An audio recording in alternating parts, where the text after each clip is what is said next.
نصیب جب قرآن پڑھتے ہیں تو اللہ بھی ان کا سننا پسند فرماتے ہیں. اللہ سنتے ہیں، کتنا پسند آتا ہے اللہ کو. قرآن سنو، اللہ کا کلام ہے. یہ حقیقت میں اللہ سے کلام ہے، اللہ سے باتیں ہیں. اللہ سے باتیں، پتہ نہیں کس کس سے باتیں کرتا ہے یہ آج کا مسلمان. لیکن اگر آج اس کے پاس فرصت نہیں ہے تو اپنے محبوب حقیقی سے بات کرنے کی فرصت نہیں ہے. اس محسن سے، اس کریم سے، اس داتا سے، اس مہربان سے، اس سے بات کرنے کے لیے اس کے پاس وقت نہیں ہے.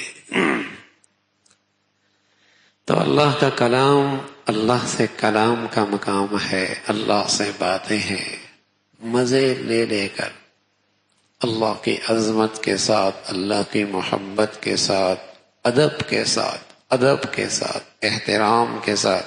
قرآن کی تلاوت اللہ سے کلام کی طرح ہے. اور جہاں میرے عزیزو قرآن کا تلاوت کرنا بڑی سعادت کی بات ہے، وہاں عظمت، محبت، ادب کے ساتھ قرآن کو سننا بھی بڑی سعادت کی بات ہے. جہاں قرآن کی تلاوت بڑی عظمت کی چیز ہے، بڑی سعادت کی چیز ہے، وہاں قرآن کو عظمت کے ساتھ، ادب کے ساتھ، احترام کے ساتھ سننا بھی بڑی سعادت کی بات ہے. تو رمضان کا موسم قرآن کا موسم ہے. قرآن اور رمضان ساتھ ساتھ چلتے ہیں.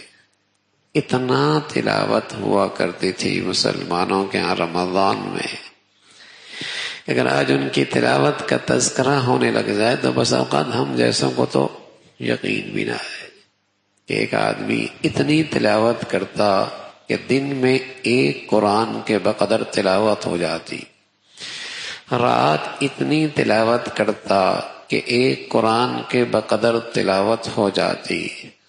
تو روزانہ 2 قرآن، 30 دنوں میں 60 قرآن ایک تراویحوں میں پڑھتا، 61 قرآن ایک رمضان میں پڑھ لیا کرتا تھا.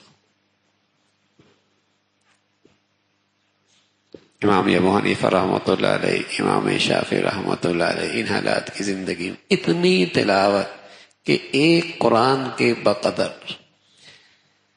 مثلا ایک آدمی نے ایک تلاوت رات کو قرآن تراویح میں پڑھنا ہے تو اس کو اتنی بار پڑھتا کہ ایک قرآن کے بقدر تلاوت ہو جاتی. شیخ الحدیث مولانا زکریا رحمۃ اللہ علیہ فرمایا کرتے تھے، جو رات کو میں نے منزل پڑھنی ہوتی تھی میں اس کو 31 مرتبہ پڑھتا تھا، ایک قرآن سے بھی کچھ زیادہ، کہ اگر 29 کے چاند ہو جائے تو میری 30 قرآن ختم کرنے کی گنتی پوری ہو جائے. اتنی کثرت سے قرآن کی تلاوت. اور کیوں نہ ہو، اللہ کا نبی صلی اللہ علیہ وسلم کے ہاں جبرائیل امین رمضان میں آیا کرتے تھے، آپ انہیں قرآن سناتے تھے، وہ آپ کو قرآن سنایا کرتے. دور ہوا کرتا تھا، دور کہ رمضان میں پڑھنے کا سعادت بھی مل جائے، سننے کی سعادت بھی مل جائے. پڑھنے کی سعادت بھی ملے، سننے کی سعادت بھی ملے. تو رمضان ایسا ہی ہے، خود بھی کئی قرآن ختم کیے،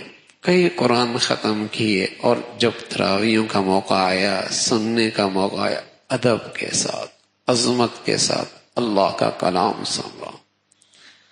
آدمی کے لیے سننا بوجھل اس وقت ہوتا ہے جب قرآن کی عظمت، ادب، اس کا استحضار نہیں ہوتا. پھر تو اس کا جی چاہتا ہے بس کچھ اس طرح ہو جائے کہ کچھ سمجھ میں نہ آئے اور ختم ہو جائے. پھر تو کچھ اس طرح ہو جائے کہ کچھ اتنا تیز پڑے کہ کچھ سمجھ میں نہ آئے اور ختم ہو جائے. جہاں کچھ 5، 10، 15 منٹ تاخیر ہو جائے، یہ بہت آہستہ پڑھتا ہے. وہاں جائیں گے جہاں بہت جلدی پڑھتا ہے، بہت جلدی پڑھا، ہاں یہ بہت جلدی پڑھتا ہے.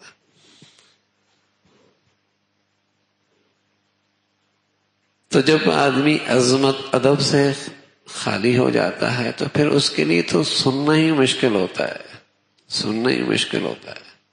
اللہ کا نبی صلی اللہ علیہ وسلم کے بارے میں آتا ہے، یتورمت قدما، پاؤں پہ ورم آ جایا کرتے تھے، اتنا طویل قیام کرتے تھے پاؤں پہ ورم آ جاتے تھے.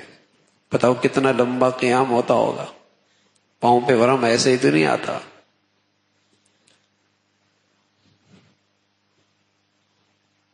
عظمت، ادب، اللہ ہمیں اس کا کچھ حصہ نصیب فرما دے.